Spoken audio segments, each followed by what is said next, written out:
好，而家我開始啦。各位老師、各位同學、各位師兄師姐，大家晚上好。好開心啦！今日可以同大家一齊分享我自己基礎長中學嗰個經歷。其實我係好感恩咧，可以遇到長中學嘅。雖然咧時間好短，我係上一年嘅12月先認識到長中學嘅。點解咧？我嗰時候咧就係右邊呢支腳好痛好痛，咁咧痛到咧都喐唔到嘅，翻身都翻唔到，甚至乎咧喺屋企去廁所都好困難。咁我出去咧都係拄拐杖，最後咧將我坐輪椅喎。跟住咧好彩咧嗰時候我有一個同事，佢都係我一個好朋友，佢都係長中學嘅師姐嚟㗎。佢咧就話俾我知，佢話佢想試下幫助我，佢就向我介紹長中學。其實講真咧，一開始我嘅心裏唔係好相信嘅，我就唔明白點解咧，我唔食藥都唔打針唔睇醫生就可以好嘅啦。但係咧，因為冇其他嘅方法咧，所以我都邀請佢到我屋企，俾我做一下調整試下。但係咧，我未諗到咧，佢去到我屋企嘅第一日，我哋咧只係做咗2個鐘之後，我好似可以起身到喎，嗰個痛苦咧都大大減少咗啦。跟住咧，佢又去到我屋企咧第2次，咁佢去咗俾我做咗第2次之後咧，我都可以慢慢行到噶啦。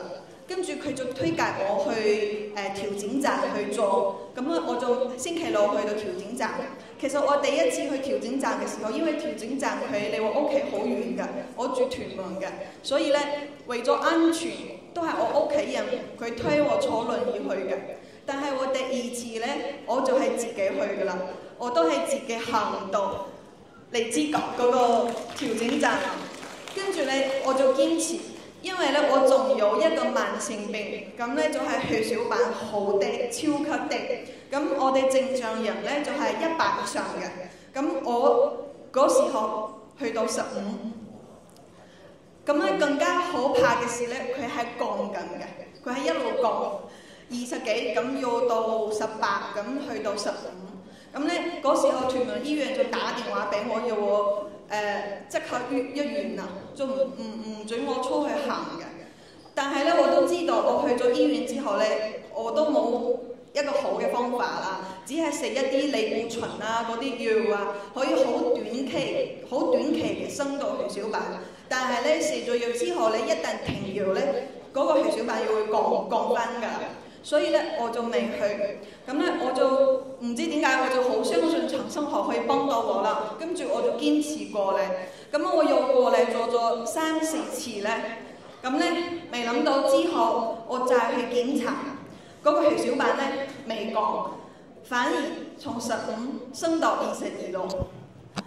係啦，所以咧同埋嗰段時間我未食任何特別嘅嘢喎，我都未試中藥喎，未食其他咩嘢，所以咧我都非常之肯定就係長中學佢係幫助到我㗎啦。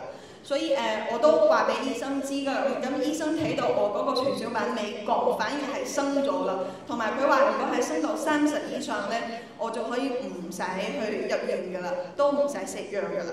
所以咧，我真係好感謝。雖然長中學我只係接觸到3個月都唔到嘅時間，但佢已經幫助我咁多。所以咧，今日我就好想將我嘅經歷分享俾大家。祝大家喺長中學嘅道路上一齊進步，生活愉快，身體健康。謝謝大家。